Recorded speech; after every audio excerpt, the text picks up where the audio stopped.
Welcome, friends, to this 3 day event in Newport Beach. I'm very happy to be back here and to meet so many of you, my old friends and some new friends.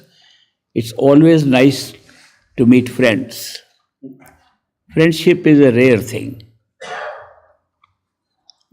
We meet acquaintances, but very few friends. We meet a lot of people who we can say are friends. But then we find that friendship is based on love. And love is something which is unconditional. When you love somebody, there are no conditions attached to it. But we find that most of our friendship lasts so long as we keep on getting what we expect. If we don't get what we expect, friendship ends, love ends. This kind of love is not called true love. True love is unconditional and very rare to find. But one place you can always find true love is in your relationship with a perfect living master. A perfect living master is a human being like us. No difference. He's born like us, lives like us, dies like us. His whole karma is like us. He falls sick, he goes to hospital. He eats the diet that suits him. Sometimes he gets fat and he wants to lose weight, just like us. No difference. The only difference between a perfect living master and ourselves is his state of awareness. What does he know? How much is he aware in his head? We are aware of very little of the total existence. We are aware of what is around us. We use our sense perceptions to be aware of things around us in this physical world. We know very little of the physical world. Every year new telescopes are being developed and we find the world is bigger than we thought. There are several galaxies, more galaxies, billions of galaxies being discovered. Every time there's a new telescope put in the space. Similarly, in terms of small things, the smaller this world becomes and we go through microscopes, the best microscopes, we find there is so much world which we can't see. In a small little place, in the gut bacteria, the trillions of population living inside each body of ours, all living beings living there. So little knowledge we have, even of the outside world. And then what is inside us, we have no idea. Where are emotions coming from? Where thinking is coming from? What is our mind? What is the substance of which the mind is made of? What is life made of? Does soul create life? Is there such a thing as a soul? Anybody has seen? You may never have seen a soul, and yet you're all alive because of soul. We have such little knowledge. But a perfect living master has knowledge, so much knowledge that we could not even contain it if we found out. Because his knowledge is not based upon only being in a physical body. We have more than one body. We are living now in a physical body, but inside this physical body is another body, which creates our sense perceptions. We use it every day. We use it when we imagine things. We imagine something and we can see it. These eyes are not seeing it. Something inside is seeing it. We say it's our mind seeing, our imagination is seeing. But seeing is different from seeing with these eyes.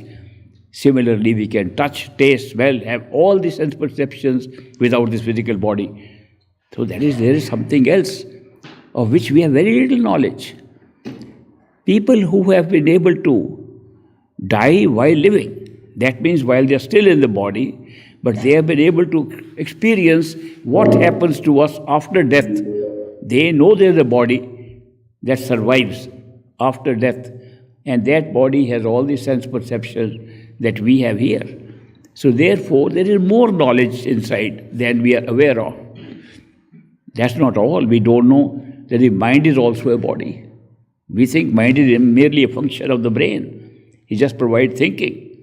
But if you were not having a physical body, If you were not having sense perceptions, but were still alive, you would find that the mind is also a body. We are not aware of it. But some yogis, some masters, have been able to die even in the inner body while living, and they are able to know that the mind is also a body, which creates everything, all experiences. Perfect living masters know even more. They even know that if there was no mind, no senses, no body, we are still alive. And that is how they know the soul is immortal and is alive, no matter you have these bodies or not. This knowledge, this awareness is with these perfect living masters at all times. It is not that they have gone one day into meditation and seen something and come back to tell us, which we can. If we do meditation and see something and come back here, we say, I had a very good experience. But perfect living masters have that experience continuously 24/7, all the time. When they come to us and speak to us, they are not speaking from anything they remember. They are speaking from what they are aware of at that very moment when they are speaking. Because they have this awareness 24/7 of every level of creation, every level of consciousness, including our true home, to which we born, from where the souls came, which we call Sachkhand or true home. Their awareness sits in all the regions at the same time when they are here. It's a very big difference. As a human being, they are like us. In awareness, they are full of all the knowledge that we can ever get. So that makes a big difference. That is why we say we are all one, but we don't really believe it because we look different, we speak different language. Sometimes we like each other, sometimes we don't. But perfect living masters have seen we are all one, not that they believe, they've seen it. And therefore, their love for us is unconditional. And their friendship is the highest friendship that is possible. Do these perfect living masters come here to teach us something? No, not at all. They are not teachers at all. Because there are thousands of teachers available. Why should they also do the same thing that is already being done by so many people? There people are teaching all the time about soul, about these things, meditation, everything. If not teachers, there are books. Thousands of books in every language telling us the same thing. Perfect living master don't come for that. They come here in response to our seeking. We seek inside. They are at that level where they can see our seeking. And when they find that there is a seeker wanting to go to their true home, above the mind, they appear in front of them as an ordinary human being. They appear by coincidence, they appear by chance, they appear by circumstances created, and it looks like it was a strange coincidence how they appeared, but they appear. We can't find them because they look just like us. How can we find them? We can't read what is inside the head of a person. Therefore, they appear in our life and they come to take us back to our true home, which is what we are seeking. If we are not seeking that, they won't come. Then other masters come to respond to what we are seeking. Supposing we are seeking some better life here, there are many coaches, many people who can come and tell us that. Supposing you want to learn how to meditate to get calmness, peace of mind, so many yogis, masters are available for that. Perfect living masters. Why do we call them perfect living masters? Because all imperfection in this world is created by the mind. Above the mind, there is no imperfection. So since these perfect living masters operate from above the mind, we call them perfect. They are living because they are living as a human being. Therefore, they are perfect living masters. They are not dead masters. What is the difference between a living master and a dead master? A perfect living master who has died. Why can't he help us? If he is really perfect and is still available in some spiritual form, and we call him in spirit, why can't he inform us? Because there is no way we can distinguish between our mind telling us something and what we think the master is telling us. I meet so many people, especially in this country, who tell me we are being guided by ascended masters from the Himalayas. and they are living there in the caves. I say, have you ever gone and seen them? No, but they guide us in spirit from inside. I said, I have gone and seen them. And they say, we don't guide anybody there. You go and ask them, they say, tell you, we don't guide anybody. They are all living there. I have seen the living form, and they don't guide anybody here. They say, those who claim that we are guiding them are being guided by their minds. And the minds are making up this whole story that we are getting guidance from somewhere else. What is wrong with that? If the mind is guiding us, what is wrong? What is wrong is the mind always wants to involve us more and more in outward activity in the external physical world. And why is mind adopted that? Because for lifetime after lifetime, all we have done in our birth in physical world is to desire things of this world, get attached to them, and ask more and more of them.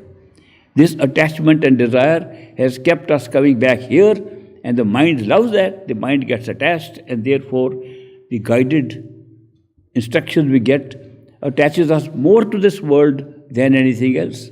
If you find out what they have guided you, they guided you about the physical world. They have not guided you about your true home ever. Nobody has said, leave the mind. Nobody who is saying, I am being guided by your spirit, has ever said that the spirit has said, leave this is not your place, you belong to somewhere else. But perfect living masters, those who are alive, can say, what you are thinking is not right. They can say no to the mind, which the mind won't say no to itself. And that is why it's very necessary, if you want to go above the mind, if you want to go to your true home, a perfect living master is necessary. You don't have to find him, just seek him. Seek inside. You don't have to shout for it. Don't have to go and pray in any particular place. You have to seek inside your own self wherever you are. There is no special temple or church or cathedral or somewhere you have to go pray for some kind of a guidance inside. There is no greater temple than the temple of a living body. All religions have said the same thing, but we still go to man-made temples and churches and other places of worship. The real place of worship is the human body, inside. And you will see that the head of the human body is the most important part of the human body. All awareness is stored here. And it is only when you go in here that you get true knowledge, including the knowledge of your true home. When we are seekers of our true home, these masters appear, and what do? They pull us with their love. Because love lies beyond the mind. They don't pull us with their conversation or argument or try to persuade us. It's not necessary. When somebody is pulled by love, the ego sits back and is so enchanted by the love one is experiencing, one is pulled by that. That is the way one crosses the mind. Not by using the mind. You can't cross the mind by using more of the mind. You can't cross the mind by thinking more about it. That is why intellectual activity has its limitation. It only keeps you within the realm of the mind, whereas the love that pulls is beyond the mind and takes you even beyond the mind to your true home. These perfect living masters have come here to pull our souls with their love and take them back home. They know who they have to take back home, and they appear in the lives of those people, take them back home. As it happens, while they are doing their work to take back home the souls that have sought them, for whom they have come, and this big world of billions of people, several seekers spread all over, when a perfect living master comes in a human form, he is limited in scope, how many people he can meet, how many people he can take. That is why every perfect living master who has come has had his own list of souls to take back home for whom he came in the area in which he could work. So it has happened all over the world, just like that. So they will pick up their marked sheep, like they call, like a shepherd collects marked sheep, that these are my sheep, they are marked for me, I have to take them back home. Masters act like that. But while they are doing this work, Many other people get a chance to see them. What happens? When you see a perfect living master and you are not a marked sheep, what happens? The impact of their awareness, the impact of their soul is so much that we get marked. May not be marked for the same master, but we get marked. That is why they say having a look at a human being who is a perfect living master, even once, is a guarantee you will get marked and one day you will go back home. Looking at the face of a master, we call in India darshan of a master. The value of darshan is immense. It will one day happen, if you have had a darshan of a perfect living master, that you will automatically, the seeking will come in you after that. And maybe this life, next life, sometime later, you will be taken back home again. So that is a big thing also for those who are not marked. So I sometimes call that there is list A, list B, and list A goes with the same master, list B goes for future masters. But this is a very big value. In India, they try to explain a lot of things in terms of stories. I'll tell you one story. I heard it in India, that there was one somewhat enlightened man called Narad Muni. He was a good guy. He had some access to higher God, Brahma, Vishnu, at that level. He could go to that level and have a conversation with them. But he was also a little naughty. They say that he used to carry tales from one house to the other. And sometimes he would create problems amongst people, which he enjoyed watching as a show. So there's both sides of that man. But one day, Narad Muni was walking, and he used to go from place to place, begging for food and so on. So one day he was walking, and he saw a crowd of people running. He said, "Where are you running?" They said, "A perfect living master has come into our village, and we are going to have his darshan." He said, "What does that mean? Is he going to give you anything?" "No, we just go to see him. That is called darshan. You are going to have a darshan of a perfect living master." He said, "What a stupid thing. People are running to see a man. What can I get out of it? It means nothing to go and just see a man. If he is going to give a talk or giving something knowledge, giving some prasad, giving something, one can go. But just to go to look at a person, what value does it have?" So he went into his meditation. And he manifested his Ishta, Brahma. And he said, "Brahmaji, I have a question. Today I saw a lot of people running to see the face of a man they call perfect living master, and they call it darshan. What is the value of darshan?" And Brahmaji said, "Oh, that's a deep question. I would like you, Narad Muni, you go to a neighboring village and see there will be a snake with his head up in the pond of that village. The snake will give you an answer to that question." So Narad Muni went, and he went to that village and he saw a pond of water, and there was really a snake there, his head up in the water. And he said, "Mr. Snake, I have come to ask you, what is the value of darshan, looking at the face of a master?" And the snake dropped its head and died. He said, "What kind of answer is that?" Went into meditation again and said, "Brahmaji, you told me the snake will give an answer. Snake never gave an answer, he died." "Oh, I'm sorry to hear that." Brahmaji said, "I'm very sorry to hear that. I think you should go to another village, a little distant. You travel for a while. There is a goldsmith, and he has just bought a new parrot. The parrot is in a cage. You go and ask this question from the parrot, he'll give you an answer. Parrots can speak." So he traveled to that village, took some days and reached there. And he found out, is there a goldsmith in the village? Yes. He went to his house. "Do you have a parrot?" "I just got a new parrot, very nice one. Can I have a conversation with the parrot?" "Oh, Narad Muni, you wanting to talk to a parrot must be a very lucky parrot." He said, "I want to just ask a question."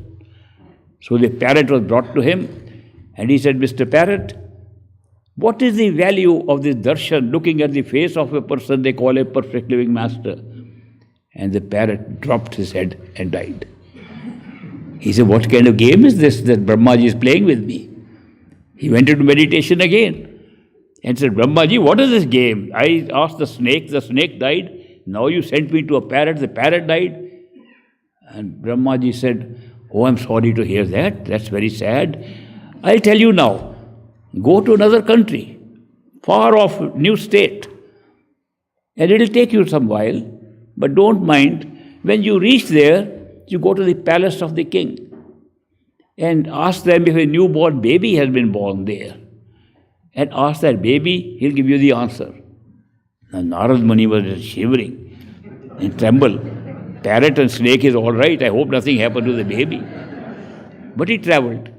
And he traveled for several months and eventually reached that kingdom. And he went and the king recognized him and said, Narad Muni, you come to this place. He said, I have come for a very special purpose. Has your wife, the queen, given birth to a baby? Oh yes, she gave birth to a baby boy just a few days back. I would like to see the baby. Most welcome, very blessed baby to have Narad Muni coming to see him.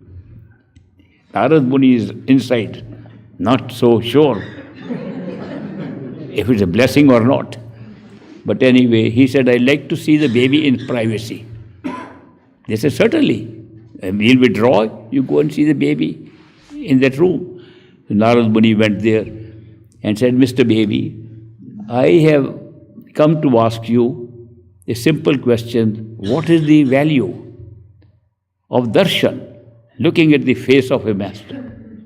And the baby spoke. He said, Narad Muni, I am the same snake you saw. I am the same parrot that you saw. You are not a perfect living master, just a Muni.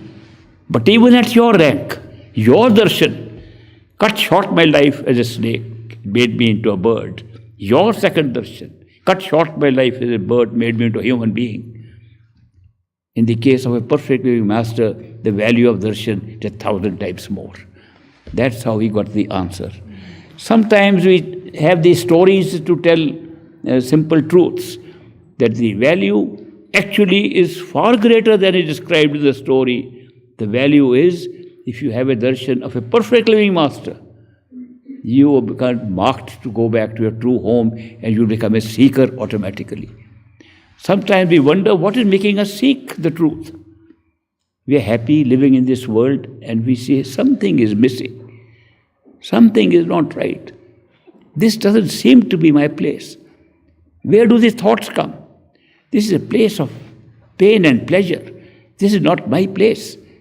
I don't belong here. Where do these ideas come from? That seeking comes from not the mind, soul. Very often the mind and the soul are saying different things to us. The soul is seeking to get out and go back to true home. The mind is trying to attach us more and more to this world. And we are being guided so much by the mind that the soul remains suppressed most of the time. But when its seeking exceeds a certain point, no, I have to seek what is inside, what is the truth, where do I belong? When that seeking comes, a perfect living master appears in our life. And it's amazing the timing of the seeking, how seeking grows, it reaches a certain point, perfect living master comes. Mind fights. No, he is just an ordinary person. Don't think he is come for helping you in any way. How can a man help you? And in any case, he is saying, others are saying that God and the truth is inside you. Your true home is inside you. If it's inside you, find inside, not outside from another man. If you have God right inside you, why do you need a third party, an intermediary to go outside to find out something that is inside you? How can a person outside you tell you what is inside you? Go inside and find out. The problem is when we try to go inside, we don't know what is inside. We have really no idea. Sometimes we think by closing our eyes we are inside. closing our eyes only means we don't see what is outside, does not mean we are inside at all. Therefore, we meditate, we are meditating outside.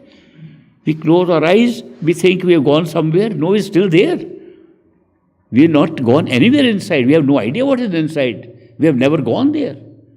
Then somebody says, no, there are several centers inside, real centers of energy.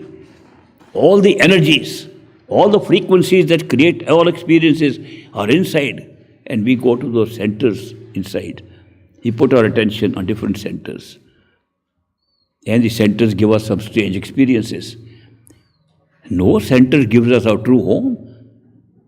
People have tried for thousands of years.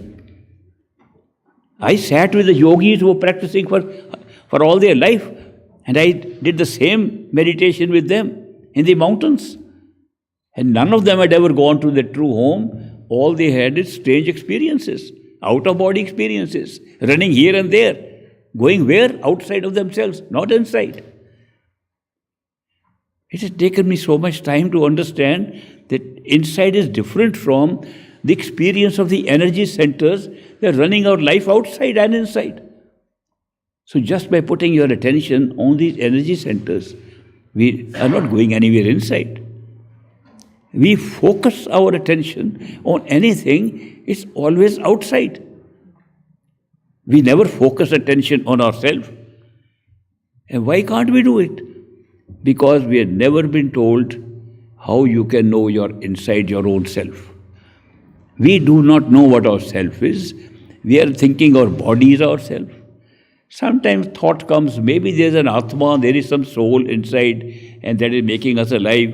We don't know where it is. Sometimes people who practice the yoga of the 6 chakras below, they think the Atma is sitting in these chakras. These are all energy centers. How can the very source of creation, the very source of life, sit in these? Energy is not the same as life. Life is much wider. So that is why these questions come up. How can we find what is our own self inside? But those who have taught us how to go inside, like perfect living masters tell us, the self which creates the experience, that is your inside, not the experience, no matter what. You can have the highest experience. It's an experience, not yourself. Who are you? The experiencer of that experience. We never know the experiencer, we know the experience. All our life, we led our life like that. We have led maybe millions of lives like that. Never had a chance to know who is experiencing all that. We are so caught up in experience, we never know who is having it. I can say that my body is having an experience of physical world, but who is in the body accepting it? When body is dead, it can have no experience. What is life? Where is life coming from? Then we say the sensory systems are getting all the experience. Yes, but who is picking up from the sensory systems? They say our thinking is coming. Thoughts may be creating something. Yes, thoughts, but who is thinking? The mind is not thinking by itself. Who is accepting the thoughts? Who is using the mind and thinking? We don't know. That is why it is so difficult to know who the self is, who our real self is.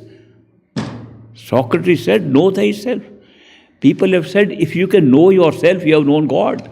Because God sits inside the self. So the self is not known. That is why we need somebody who has known the self to guide us. And that's a perfect living master outside of ourselves. But does he teach us to look outside? If he says, you go to that river and have a bath and you will find out who you are, don't get that blunder. Rivers don't contain the self. Self is inside us. If somebody says, rise to the mountain and it will give you the knowledge of the self, no way. And no buildings in the world can exist which can give you that, no matter by what name you call them. The only way to know the self is where the self is operating from, which is inside. And at different times, it may look like the self is not in one place. We think we carry the self in the body, we run around. Are we carrying the self also? Looks like that. What will we find when we find the self? The self created the experience of the body, self created the experience of the body running, but never ran itself. It's very interesting knowledge we get by trying to understand the self. The self that lies inside cannot be accessed by focusing attention on anything. People say, but I focus attention on myself. I ask them, how do you do it? They say, I close my eyes and I imagine I am at the third eye center. The highest of the 6 centers, behind the eyes. I say, how do you go to the third eye center? So I close my eyes and see myself sitting there. And then I know I can focus myself on myself sitting there. I said, do you see yourself? Yes, I do. Then are you what you are seeing? Are you the one who is seeing? Are you the seer or are you the what is seen? You are always assuming what you are seeing is yourself. How can it be separate from you? The one that sees the image in meditation is not knowing who the seeing person is. But what you are seeing, you are thinking that is yourself. You are making up an artificial self. Not only that, the biggest blunder is because your eyes are closed, you think you are seeing that made up stuff inside. You are making it up outside these eyes even. And I give simple example when these yogis used to talk to me that we are looking at ourselves inside and we are sitting with the same vibhuti inside, we are having the same fire inside. So can you see all that? Yes, we can. Okay, now you see them and I'll give you an experiment. I gave them an experiment that without seeing that, can you touch your eyes? Physical eyes? Yes. With our hands, we can touch our eyes. Now close your eyes and see that and then bring your eyes close slowly to your eyes. And when they would raise their hand, they say, are you quite close to where you're seeing? Yes. Now, we just crossed them. They were seeing just outside. They're trying to see with the same eyes. They're trying to see with astral inner eyes, which are located same place as these eyes, and images they are making in the head are all outside. We are not going inside at all. I tell you the difficulty. Difficulty is we have learned how to focus our attention. We read a book, we have to focus attention. We speak to people, we have to focus attention. Focusing attention always takes the attention outside of ourselves, not inside. That's the meaning of focusing attention, to go away from yourself to what you are focusing attention on. To know who you are, you have to do something different called withdrawing attention to yourself, not focusing. Big mistake we make it even in meditation. Withdrawal of attention to yourself is very different from focusing attention on anything, including what you think is yourself. And this distinction between focusing attention and withdrawing attention is so subtle and so important, we miss it. People have spent 30, 40, 50 years, whole life, trying to meditate by focusing attention on something outside or what they think is inside by closing the eyes, and they are always outside. Never had any chance to know what the inside, what the self is.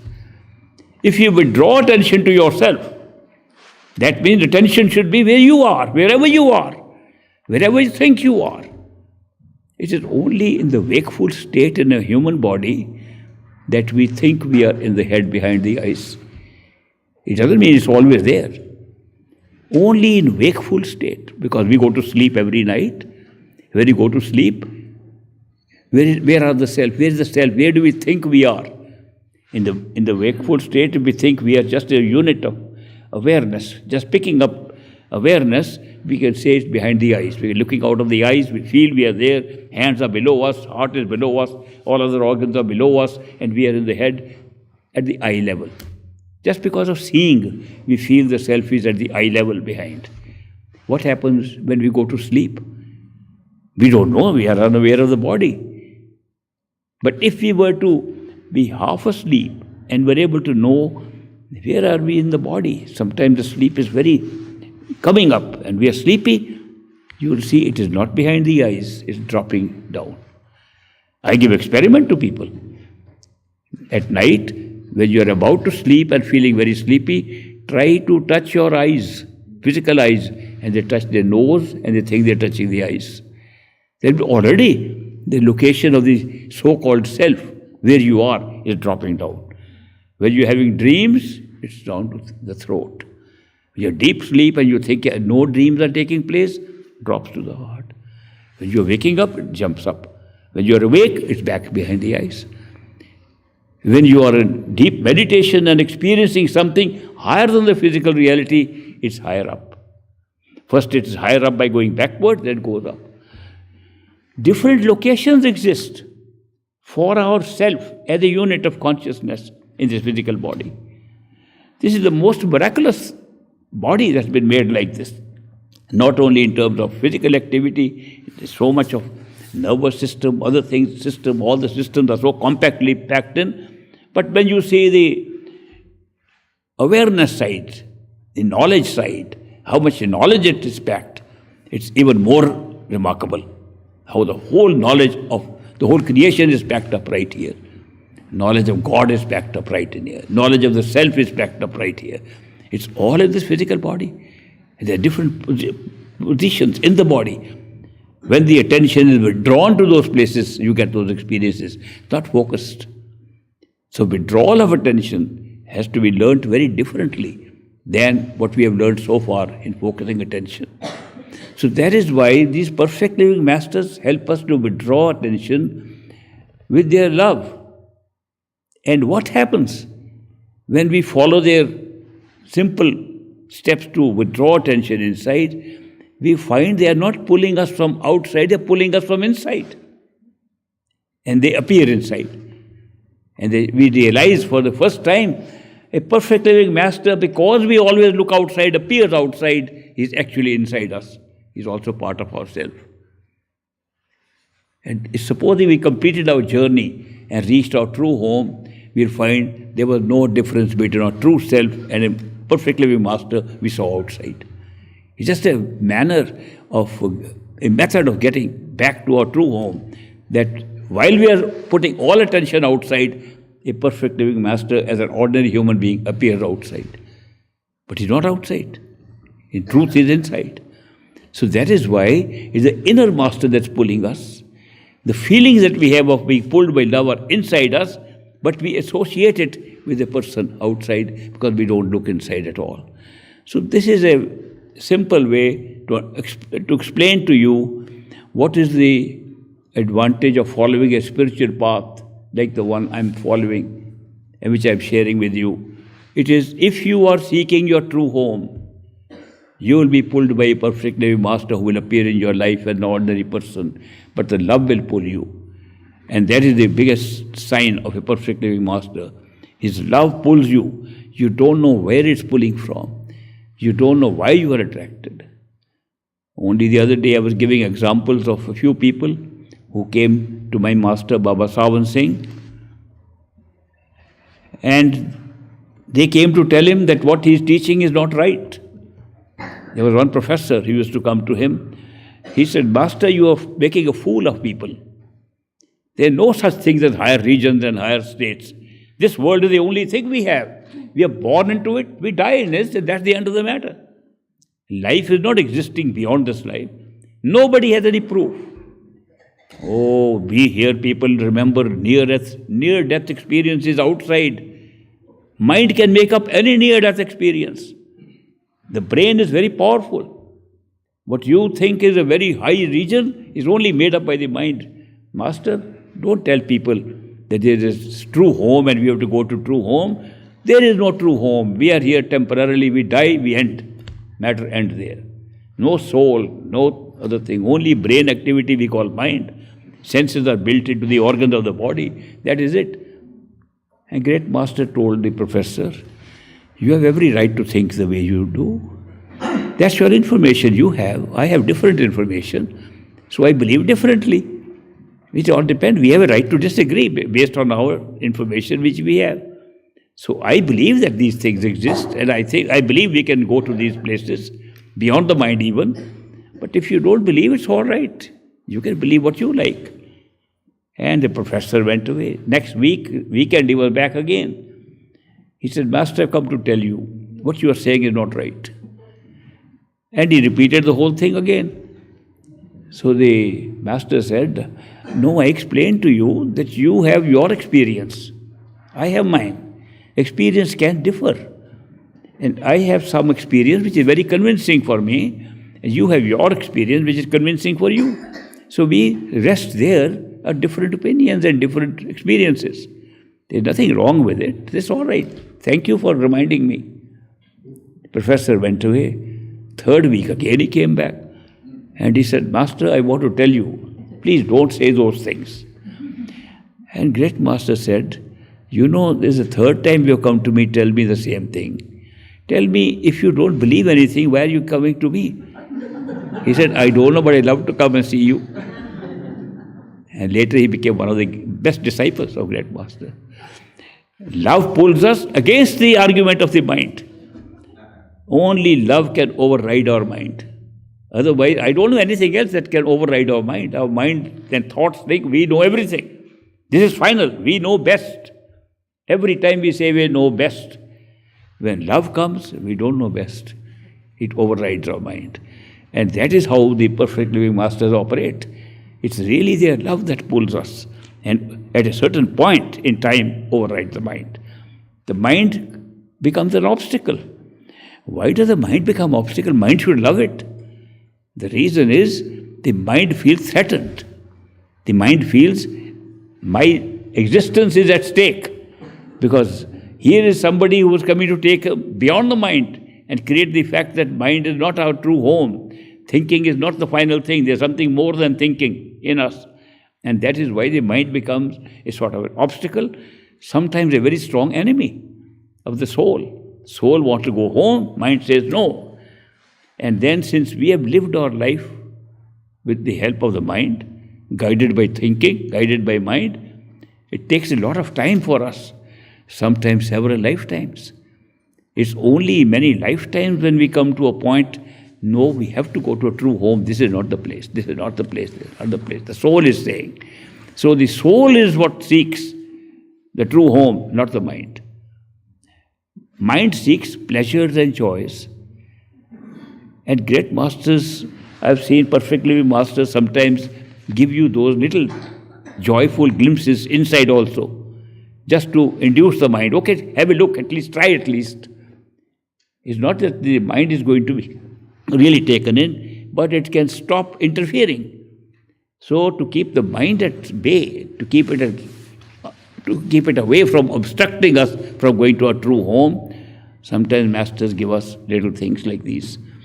So I am only sharing these things with you because I know you are here as seekers of the same truth, and we are co-travelers. You are traveling the same path I am traveling.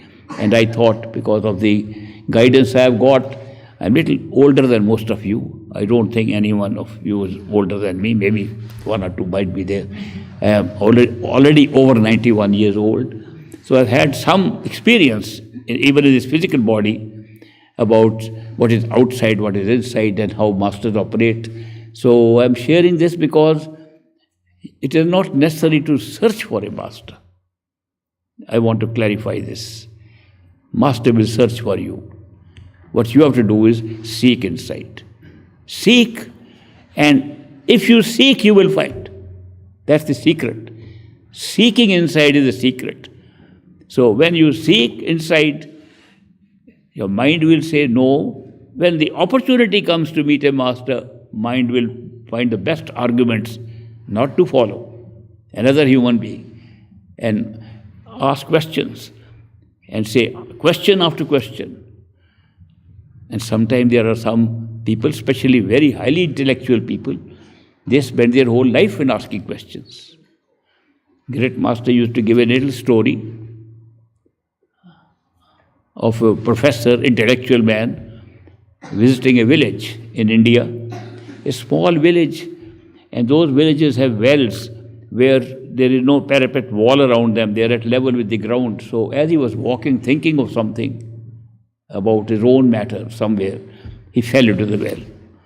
Fortunately, the well was shallow in water. He didn't drown, but he was shouting, wailing, crying for help. And he said, why did he fall into the well? A man who was walking outside, a villager, he heard a man has fallen into the well and he could hear his groaning and moaning. So he came and he said, oh, I'm sorry you fell into the well. Don't worry. I'll go to my house and bring a rope. And I'll lower the rope and you can hold it and I'll pull you out. Or you can come up on the rope. The professor said, wait before you go. First explain to me, how did I fall into the well? And then explain to me, how can I trust you that you will bring a rope? Thirdly, how can I know that if you bring the rope, that after I'm holding it, you will not drop me again? The villager said, if I take you out of the well and answer these questions, will it not be better? First come out of the well and then we can talk how you fell, what happened. He said, no, I can't let you go. You must answer my questions first. All the answers must come before you go. And then you stay in the well. Villager said, I didn't know that you want to stay in the well. Do you know we seekers are sometimes like that? We have to get our answers to our questions. We can't take one step forward. First, I must get all the answers to my questions. And questions are such, when I ask a question, an answer comes, a second question comes from the answer, third question. I have seen people living with questions most of their life. And then they die before they get an answer.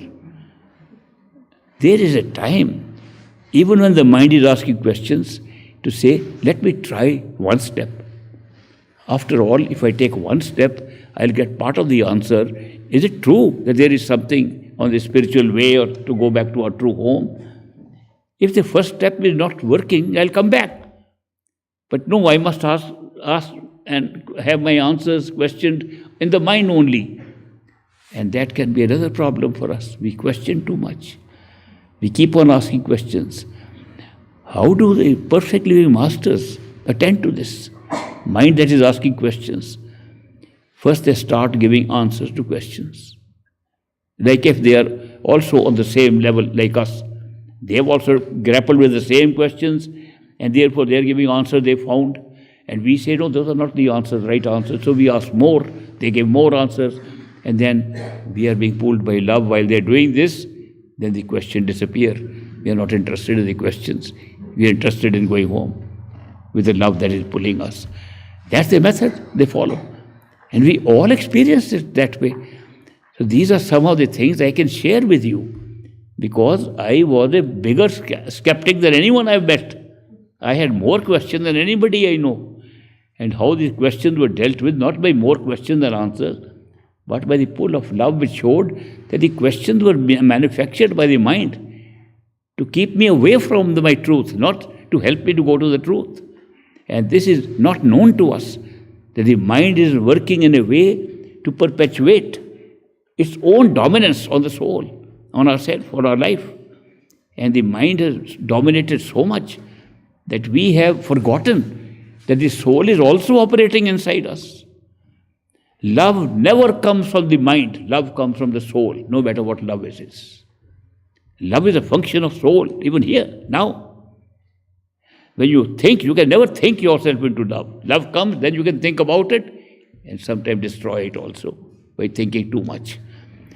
Similarly, there's another function of the soul taking place right here. We call it sudden knowledge, sudden awareness, also called intuition. Intuitive knowledge. That means knowing something suddenly without thinking. We all have it. We all get it. But we ignore it. Why? Mind thinks, no, that's not possible. No, that's not. And 3 days later we say, I wish I had listened to my gut feeling. I wish I had listened to that. That's coming from the soul. Intuitive awareness is coming from the soul. We have it here. Mind dominates it and makes us not make use of it. Those who are enlightened and have seen where intuition comes from, they follow it.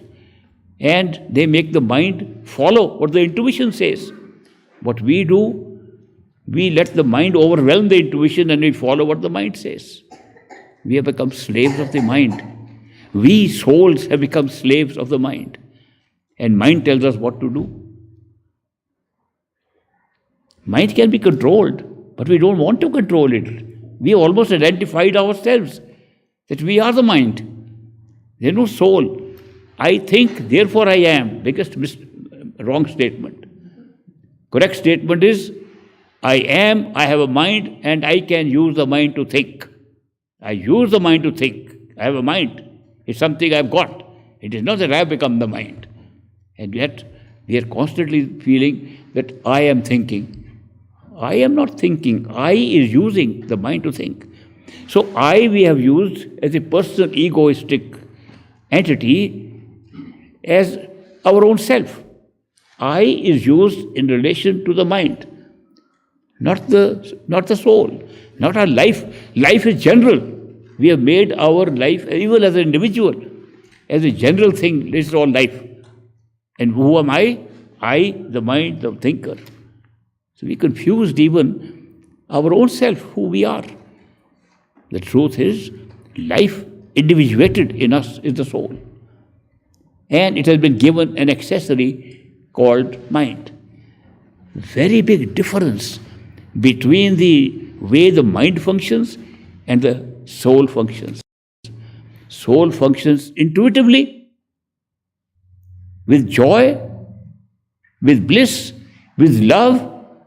The mind functions by thinking, rationalizing, reasoning, making logic, making sense of things, putting the sensory perception together to make sense. Two different functions. They are not even overlapping. And yet we think everything is coming from the mind. We forget ourselves and we give credit to the mind for things that are actually happening in our soul. I came to this country first time in the 60s. I came to study at Harvard University, and the professors were also, some of them psychologists particularly, very interested in understanding the ultimate truth. So when I would share information with them, they would always have a bit of a controversy. Why is he saying this? So we had some kind of discussions, and they would not like to acknowledge that the soul is separate from the mind. They said, soul, mind, whatever you're saying is our consciousness. I said, that's not true. Mind cannot operate even for one thought outside of space and time. There is no ability for the human mind, the thinking mind, to operate outside of time and space. Soul always operates out of time and space. Such a big difference right there. Intuitive knowledge comes without any time, without any space. It just comes and we know something. Mind has to think in time. The functions are very different. It took them so long to understand it. Of course, then they were experimenting, at least two professors I remember, were experimenting with drugs and mushrooms and whatnot, and they were expelled from the university, from Harvard University. One was Richard Alpert, who went to India. After that, he went to India. After these conversations, he decided to go to India. And I said, you'll find a lot of people in India telling you about intuitive functioning, more than mental functioning, which he never heard of earlier. And he went to Swami there and became Baba Ramdas. Ramdas he called himself, and the Swami gave him the name. The other professor also went into the Pacific Ocean, set up an island and set up a church of his own. And it was called the Church of the Boo-Hoo, because he declared in the church, there is no difference between the ridiculous and the sublime. So that's why he called that church. So these professors would discuss with me, everything can be generated by the mind, all that. One day they said, look, do you believe, they asked me, do you believe that by hypnosis, by hypnotic activity, a person can be made to do things which he is not even his own thinking? A hypnotist can create an artificial thing in you. artificial belief. A hypnotist can make you believe you are in heaven. I know that. Hypnotists have done that. He said, do you know there's an auto-hypnotism also? You can auto-hypnotize yourself. And that's what you are doing, they told me. What you are doing is, you are auto-hypnotizing yourself and believing there are true homes, Sachkhand, they are believing there are levels of awareness that you go, this soul go there. It's all created by your automatically hypnotizing yourself into this belief. I said, it's possible. Why not? I understand about hypnotic activity, how it happens. Maybe I am auto-hypnotizing himself. It has not made much difference to my external life. I still got an A+ in your main paper. That means a good student. It didn't affect my studies here. And it doesn't affect my power to discuss things with you. I'm still alert and alive. But one difference is there between me, who has auto-hypnotized himself, and you, and that is, I am always happy. And you are taking antidepressants. Isn't that true? Which they were taking. You are depressed and unhappy. I am happy. Wouldn't you recommend that auto-hypnotizing to everybody? Then explain to them, please give time to yourself, not to your mind. Time to yourself to understand who you are. And understand, and meditation, right meditation will lead you to that. What is meditation? Meditation, meditating upon something. That means thinking about something to start with. That's how we meditate on things, by thinking about it. Why not meditate on your own self? Then think about yourself, not the body, not senses. Yourself. Use your mind to think about yourself. Where am I? Who am I? Where am I operating from? Not mind, not body, not senses. Who am I? Where am I? I said, what will happen that way? You will start putting attention on yourself. And first step of withdrawal of attention will take place. And if you have a problem starting, I give you a head start. A head start is that if you want to know where you are, you can imagine where you are. Supposing I want you to say that you are sitting in that corner. I want you to do meditation sitting in the corner. You are not sitting there, you are sitting here. You can imagine for a moment that you are sitting there. This power of imagination that we have is coming from somewhere, a useful tool, a very useful tool to locate yourself. So why not imagine you are sitting in the center of the head, behind the eyes, at the very place where the self is actually operating from. We don't mix it up that you have to find a place. Where you are already sitting is exactly in the center of the head, behind the eyes, between the ears. If you imagine you are there, automatically you identify with the self. That's withdrawal of attention. So there are means and methods, technologies, to find out how to withdraw your attention to yourself. Meditation, the best meditation that will reveal to you what the self is meditating upon yourself and not what is outside of yourself. Even 1 inch away from you is not yourself. 1 centimeter away is not yourself. Where you are, that is yourself. Supposing in the course of meditation on yourself, what will happen? Something will be happening which happens when we concentrate our attention anywhere. Supposing I like these flowers, and I start looking at these flowers and put my attention on the flowers. Attention means that I am not trying to look anywhere else except the flowers. And I concentrate my attention there. I will slowly not know where those flowers are. I certainly not know where you are, because all my attention is on the flowers. Eventually, I'll only see the flower, nothing else. How is that possible? You are there, other flowers are there. This is the power of concentrating attention, that you can not only become more aware of what you are concentrating on, you can become less aware of what is away from it, and ultimately become totally unaware of what is around it. Now imagine the value of putting attention on your own self.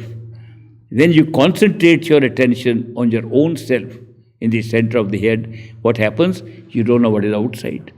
The longer you can put your attention, the more concentrated it is. You don't know that that you have limbs, that you have hands and feet. You become unaware of them. Then you become unaware of the rest of the body. Then you ultimately become unaware of the whole body. And you're still aware of yourself. Then you discover that when you are unaware of the physical body, you still have another body, but it's not this one. That's why you open up. And then the inner body looks like the soul. Then now I found out the soul was running in this body. But that's not a soul, that's another body. Many people have stopped there thinking that's the soul. It is that inner body that transmigrates at death from one form to another form. It's not the soul that transforms. Some people think soul is moving from one body to another. The inner astral body, the sensory body, that moves. People call it soul because they don't know anything beyond that. But you can by meditating inside the inner body. Where? In the head of the inner body. Behind the eyes of the inner body. Exactly the same thing. You can make the inner body also not part of your awareness, and another body opens up, which is your mind. No form, only mind. Full perceptions, only mind. That's also your body. There are so many masters, and I met many of them, who think once you find the mind, that's your soul and mind together. They have not gone beyond it. But they have not found the self. The self is still being confused with the mind. Because they are using a process of concentration with their meditation of thought only, they don't go beyond. There is no way that we can use the mind to go beyond the mind. And those masters have thought that is our true home. They call it universal mind, our true home. The whole universe is being created from there. A force is being created from there. But it's all in time and space. Not in the true home that we are seeking. Our soul is seeking something else. Mind can be satisfied, not the soul. When soul is not satisfied, then mind can do nothing. And soul still wants to go beyond that. Perfect living master comes and pulls us. Love comes from beyond the mind, and love pulls us beyond the mind, even there. So that is the secret, that no amount of meditation as we know it can ever take us beyond the mind. No meditation of any kind whatsoever has ever taken anybody beyond their own mind. It's all within their mind. The experiences are all within their mind. All experiences within time and space. All experiences, including experience of a void that comes up within time and space. Only the love of a master who then appears from inside pulling us takes us beyond the mind into our true home, where we really belong, where life itself belongs, where soul belongs. And that is possible. There are very few perfect living masters because there are very few seekers wanting that. But when you say there are billions of people living on the planet and very few seekers are there, that's because they are not seeking this true home. Those who are seeking their true home, perfect living masters appear in their case and they pull them by their love. This is a great experience, to be pulled by love beyond your mind. Then you discover for the first time your immortality. Mind is not immortal. Mind has a very long life. In terms of physical years, they estimate the mind has a life of 3 to 5 million years. Even the inner body, the sensory system that exists in us, which is accompanied by the same mind, same soul, same mind, same inner body, moves at reincarnation, new physical body, the rest is still intact. Memories of that earlier body in the mind are carried forward. Even the way the perceptions take place are also carried forward. But when that also dies, the inner body also dies. Its average age is, say, by physical times, 1,000 to 3,000 years. That's it. You have got many astral bodies, many sensory bodies during the life of one mind. The mind also dies. Soul never dies, was never born, never dies. For the simple reason, there is no time there. Is there no time? When can you be born and die? Soul is immortal because it is surviving in a timeless state. That is why it cannot be born, cannot be dead. That is why it's immortal.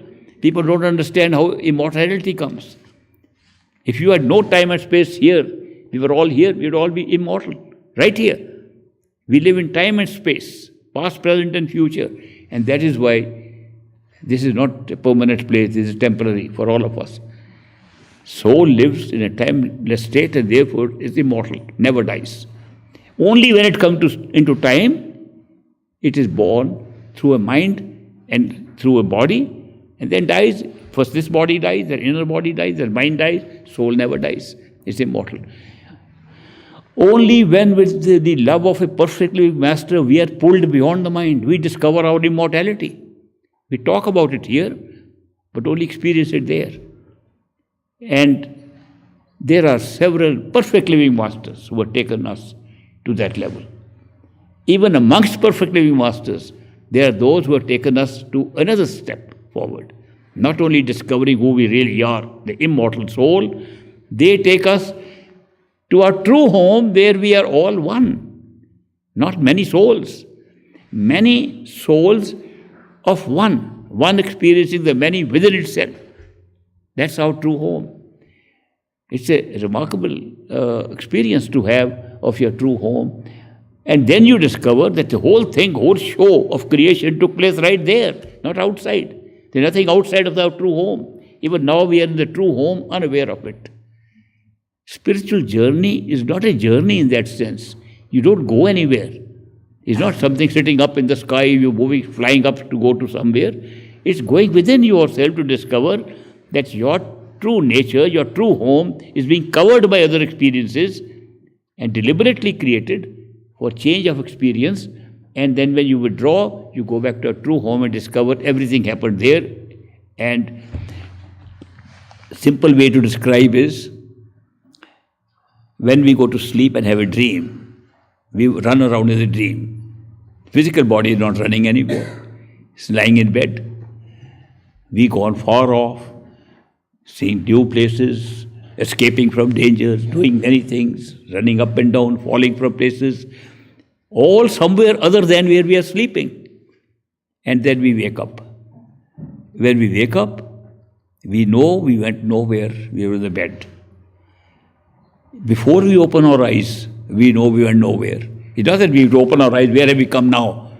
Nobody does that. We know it is a dream created for a new experience of time and space, which was not connected with our physical awareness. We were still in the same bed. Now here we move all around. Supposing we wake up again and find we were only in one place sleeping. And we created this like a dream. And then we say, at least we can move there, because it is still space and time. And then we wake up and find there was no space and time. We created it like a dream. We are always there. Then we find the manyness that we have created, the many souls, is also a dream. We wake up, there's only one dreamer, and these are series of 6 dreams. Can be explained like that. That is why sometimes they have called going to a higher level of awareness as awakening. There's like awakening to a level. And they don't say journey there. We call it journey because it's very easy to understand. It's far off. We have to go very far off. When I was young, very young, somebody explained to me the spiritual path. They said, spiritual path is that we belong to an ocean of souls.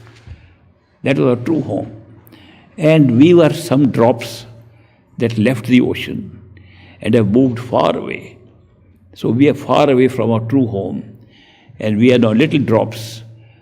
And as drops, we are yearning to go back to our ocean. So spiritual path is for the drop to go back and merge in the ocean. That's how spiritual path was described to me. And I thought to myself, I am a drop. Sun shines, I get rainbow colors on me. I have friendship here, a lot of nice people, all different here. I'm experiencing something greater than drop. What they're telling me is struggle hard to travel back all the way and go and merge in the ocean and then I am no longer who I am. I just merge in the water. And ocean doesn't care, one more drop has come into it. I gain nothing, I lose everything. Ocean gain nothing. It's a lose-lose game. The spiritual path is no good. I don't like it at all. But I was wrong. I didn't realize that the drop that I am never left the ocean. The drop was merely a contraction of the awareness of the ocean to a drop.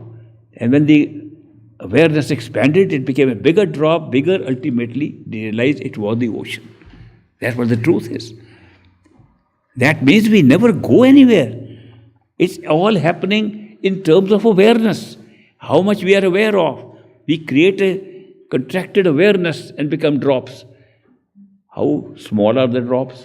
Here's a glass of water here with me. Are you to look at the water to understand spirituality?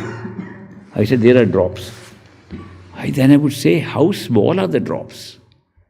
I could make them very small. The population increased. I made them little bigger. The population in the cup decreased. When I made them bigger, ultimately it became one drop, the whole cup, and it was only one. I said, I've understood the spiritual path. We are many because our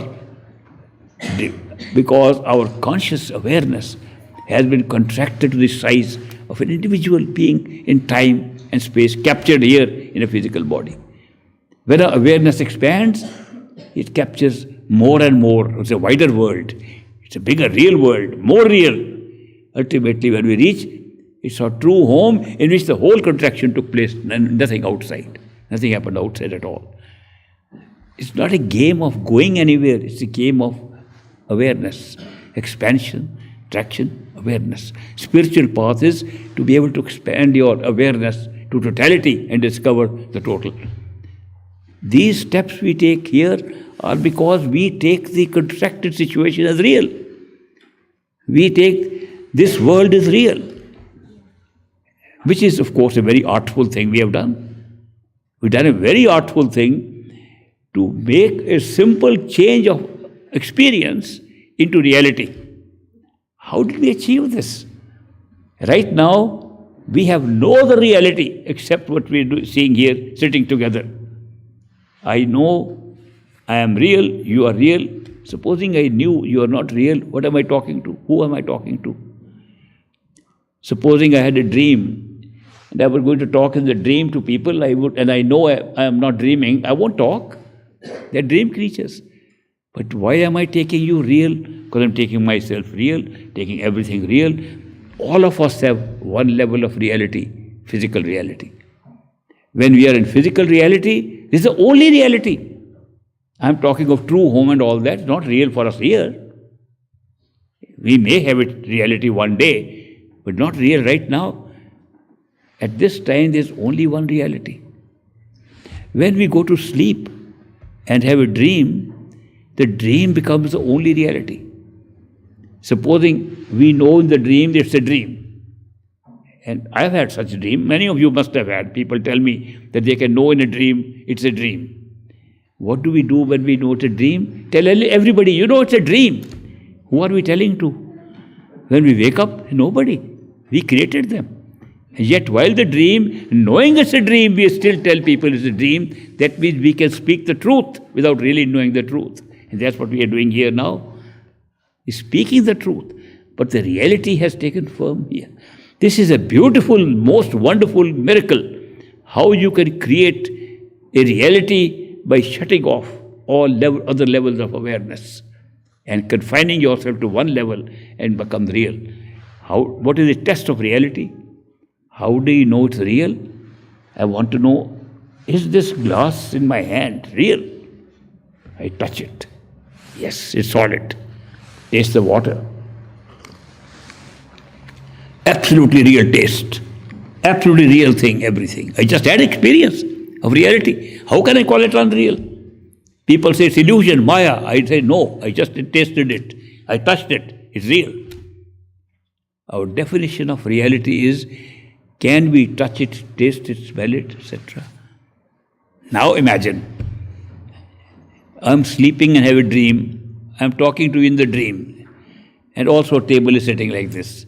In the dream, I am saying it's real. And I say, I can touch that glass. I can drink. And everything will happen the same way. And I'll say it's real. Then I wake up. No glass, no water. And I was calling it real. Because the experience of the sense perceptions was the same. This is a very secret way in which you can create reality that puts the sense perceptions of that level to match each other, and you say it's real. That's the only way we are making this reality real. There's no other way. There's no other proof whatsoever, whether what we are seeing now is real or not, that we use one sense perception against another and say it's real. And we know we do the same thing in a dream and make it real. When we wake up, it becomes unreal. This state of reality will only become unreal when we wake up, not before that, when we go to a higher level. So this is a very wonderful, miraculous way to create levels of reality, not illusions. Why is it called? There was a famous dancer in India, a follower of Mahatma Gandhi, and she set up a dance school after Gandhi died. And somehow I was on a certain kind of a job where I had the chance to meet her. And I saw that performance, art form, where it comes from. They wanted to know art form, where it comes from, how do people become artists. So that was the subject. After that, she had a cup of tea with me. She said, if you know about Indian literature, Indian scriptures and so on, you have studied it, explain to me. Why do we call this world Maya? Maya means illusion, not real. Why do we call a real world in all our scriptures, this is Maya, world of illusion? And it is not illusion. We are really seeing it. Everything looks real. So I gave her the same example. I said, when I have a taste of your cup of tea, the taste of the tea, my experience of holding the cup is real. Nobody can deny it, I had it.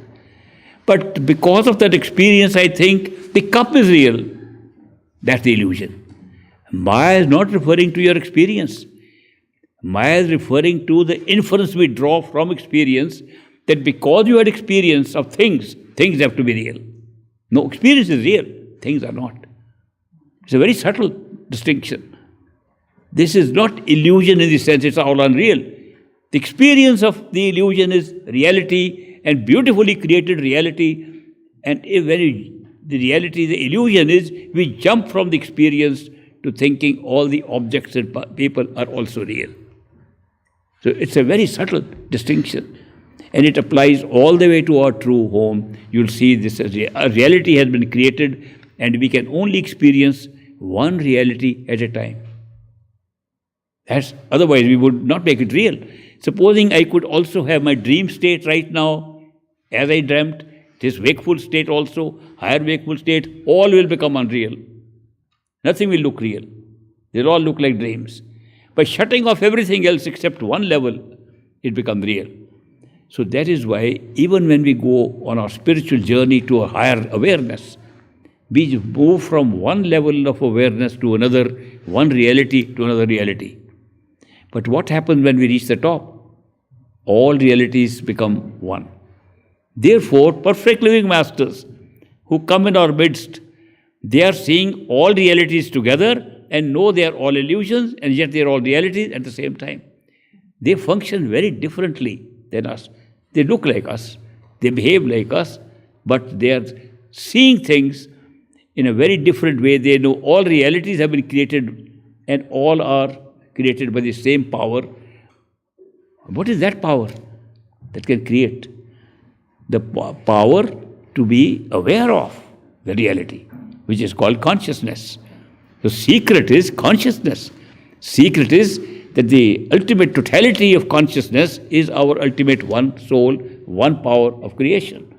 Totality of consciousness enables consciousness to be conscious of anything, and when it becomes conscious of one level of reality, it creates that through its own consciousness, except We think that the thing has to be real before it can become conscious. That's our concept in the physical world. Old concept. People have discussed for thousands of years. Is the tree there because we are seeing it, or we are seeing it because it is there? Which is the causal direction? Does the tree cause the seeing of the tree, or seeing of the tree cause the tree to be there? Old discussion. Those who believe the tree has to be there before you can see it are called materialists. Those who believe the seeing of the tree is creating the actual tree are called idealists. The debate between materialists and idealists has never ended, and probably will go on forever, because nobody has gone to see the source of all experience. When you go to source of all experience, you get answers to every question. But if you are sitting here discussing, the debate can go on forever. When you are in a forest, a tree falls, you can hear the tree falling. If you are not in the forest, do you still hear the sound? Or does the sound actually take place? Same issue. Not only about seeing, sound, touch, taste, smell. All these are sense perceptions. And do these perceptions take place and create what we are perceiving? Or things have to be there, created earlier before us, before we can perceive them? In this world, it's a world of karma, world of cause and effect. And they have divided cause and effect by time. What happens earlier is cause, what later is effect. That's the definition of cause and effect. They don't say effect comes first and then cause comes later. It's always cause first, effect later. They apply that rule to, if the tree comes first and then you see it, or you see it and then the tree comes. They say, well, we place a tree in front of you, so tree has to be real before you can see it. The placing of the tree in front of you is also an observation like the tree. It makes no difference. If you say, is seeing the tree earlier than the tree? Now, measurement shows they are both exactly simultaneous. There is no time lag at all between the tree and seeing the tree. There is no time lag whatsoever, not even a nanosecond, between an experience of thing and the thing. That is why that cause and effect law doesn't operate here to explain the causal direction. Is the causal direction of our experiences in this world coming from outside impetus, coming into our sense perceptions or the physical body? Another question has been said by people who analyze it thoroughly, our sense of perception. Take one. It will apply to all perceptions. Eyes. We are seeing the world with our eyes. How do the eyes see? Materialists, doctors, physicians have been taught how we see. How do we see? Object appears and light falls upon the object. If you shut all the lights off, we won't see, eyes won't see. Eyes cannot see in darkness. In total darkness can see nothing, therefore light is needed. All right? So when light falls upon an object, the light is reflected. Not all of it. Light has 7 basic colors of the rainbow. White light has all the colors. So the white light falls on our dress, and if you're wearing a red-colored shirt, it means all the other colors are absorbed by the shirt. Red cannot be absorbed, therefore it looks red. That's the scientific explanation of color. Color means that which cannot be absorbed by an object. When the object absorbs all other colors of the light, red cannot be absorbed, it's reflected back. So I am looking now at a red color. Rays, near parallel rays, are coming from the red color of the shirt to me, and they strike my eyes. And there are a few things like an aqueous humor, vitreous humor, liquids, one thicker, one finer, and a lens. They invert the image and put an inverted image of that red shirt into the retina of my eyes. What is retina? Retina is an extension of the optic nerve that comes from the brain. The optic area of the brain sends out these retina and the nerves. The retina has rods and cones that give the color and shape, and we can see the shirt and the red. It's transmitted by the optic nerve to the optic area in the brain. And there, if you are awake and conscious, you see the shirt. If you are not conscious, you can't see the shirt. The rest of the process can be the same. If you are sleeping and your eyes open, you can't see the shirt because you're not conscious in the brain. If you're conscious in the brain, you see. Now, let us imagine that the power to create images has been vested in the retina. And the retina creates that image by itself and sends a message to the brain. We will see that red shirt exactly as we are seeing now, because the rest of the process is exactly the same. Supposing retina does nothing, it's only the optic center in the head that can create a red shirt. Like it is experiencing, it will immediately create an object opposite on the retina, and also we see the red shirt outside. Supposing it's only consciousness which ultimately picks it up, and consciousness itself creates the red shirt, the optic area in the head will have the red shirt, the optic nerve will carry it, it will have an inverted image of the shirt in the retina, and we see the retina there. Have we established which does consciousness create it, or the shirt is creating it? No proof, they are simultaneous. Can any proof be found about it?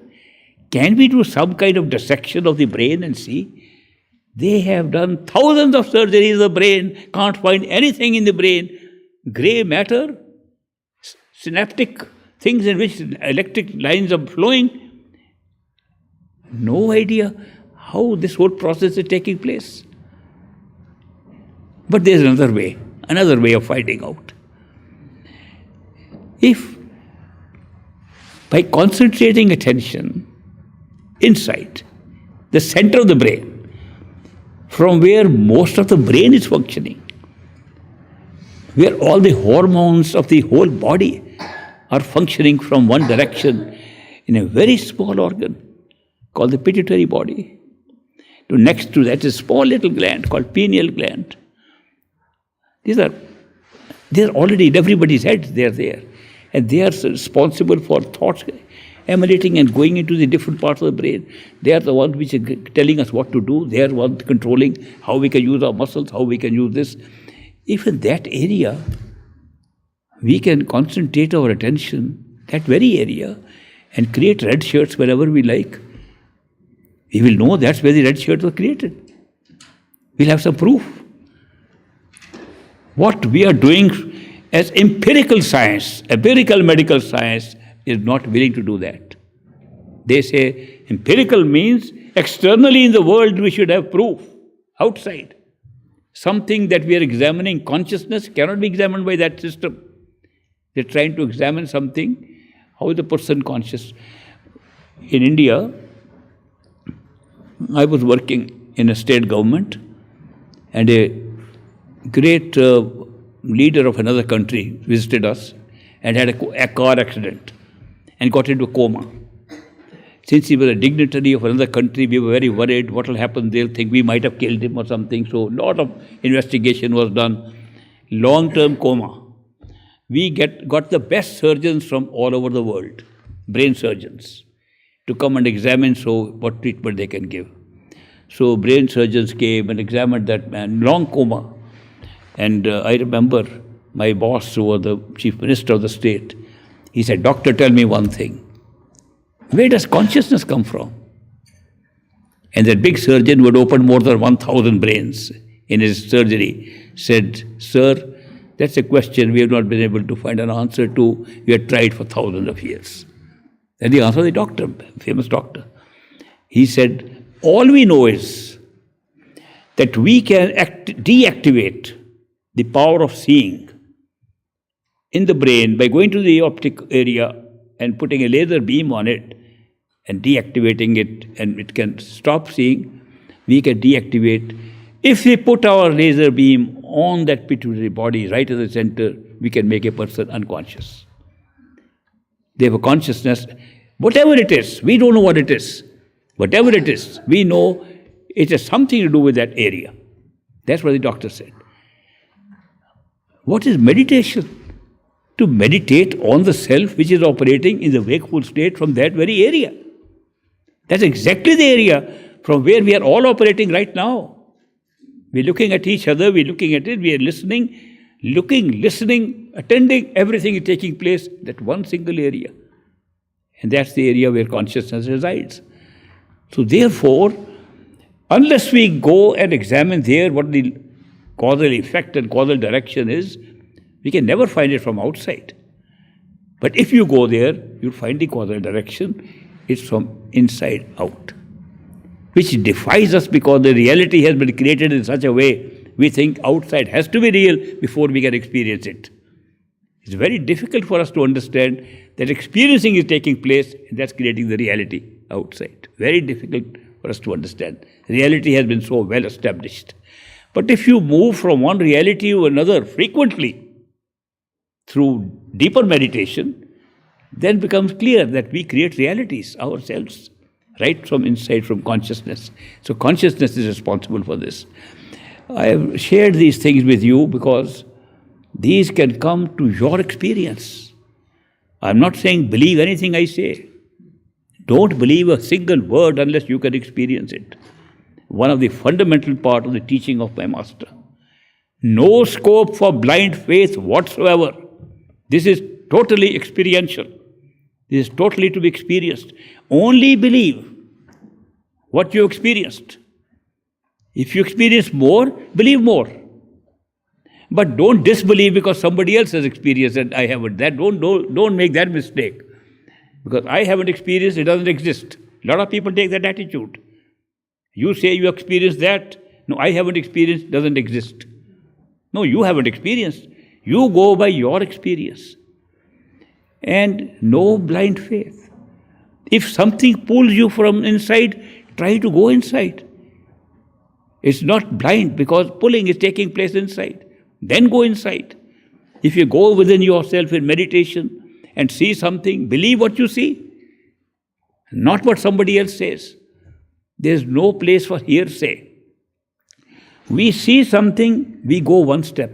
Then the second step we can take. Because first one came out right. If the second comes out right, we can take a third one. That is how we move in higher awareness of our own self. It's a very practical thing. It's open to all human beings. It is not for any particular group of people. You can belong to any country, any nation, any culture whatsoever. You can have any faith. You can belong to any religion you like. Religions are based upon some statements made by the founders of religions, and we want to take them for granted. It's a blind faith. If you have blind faith, keep that aside and experiment to find the reality through going within your own self. Fortunately, every religion also says that you go within. The kingdom of God is within you. Everything, truth is inside you. They happen to say the same things. But even if they say same things, just believing that is not good enough. Experiencing it is good enough. Therefore, go within and you find out. How many of you have come here because you saw me or my picture on a YouTube video? So many. I would like to say I am feeling sad that the person who created my images on YouTube video, Mark Kazmierchuk, passed away. He died. I'm sorry. And apart from offering condolences to his wife, who is present here, Claudia, I want to offer my condolences for this thing. I also want to say that he had done very good job and he was taken good care of by my master. And he's in very good shape right now. This is one of the things that I have seen. I have seen hundreds of people dying. Those who were initiated by a perfect living master were not met by angels of death or somebody. They were met by their master when they died. Very often, few moments before they died, they could tell. Sometimes they couldn't tell, tongue-tied at the last moment, but their eyes expressed that some master has come. But this is one of the guarantees of initiation by a perfect living master, that he breaks our normal procedure of rebirth, normal procedure of reincarnation and carrying on from one life's causes to another life's effects, karmic law. He appears and decides whether you need another life or not, whether you can fulfill any obligations you have under the law of karma, which is a very big subject. I'll talk to you, I think, about it later.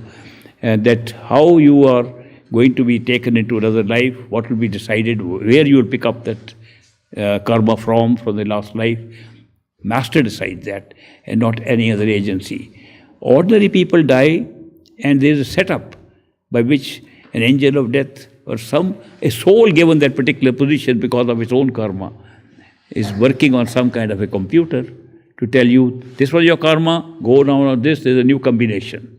It can be many life forms also. I'll talk to you about it maybe tomorrow, explain to you fully how the law of karma operates and how our lives are, how destinies are made. Why somebody poor, why somebody rich, why somebody born here, somebody born there, why somebody born in the United States, somebody born in Africa. What makes these things happen? Are we responsible for karma? Is somebody imposing it on us? All those questions come up. I'll deal with them tomorrow. Today, I'll break now. You have a nice lunch break, and I will come back and meet you about 3 o'clock again. If you have any questions on what I have just said, or any questions on what I have not said, they will give you the advantage of some pencil and paper, write them down, and in the afternoon session, I'll take up your questions. And I hope you enjoy your lunch, and I hope we'll continue this subject of the true spiritual path to our true spiritual home during the 3-day event that I am here with you. Thank you very much for very patiently listening to my long talk. I should have spoken a little less, but I don't know, something happens. I speak too much. I was telling somebody today morning that somebody gave me an old talk of mine on YouTube. It just went on and on.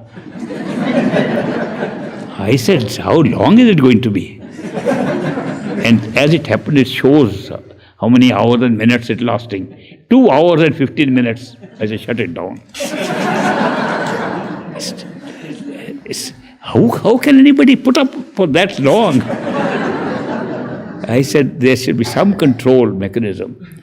Then we decided in Davis, Northern California, where I was there, that somebody will wave to me. And that person never waved.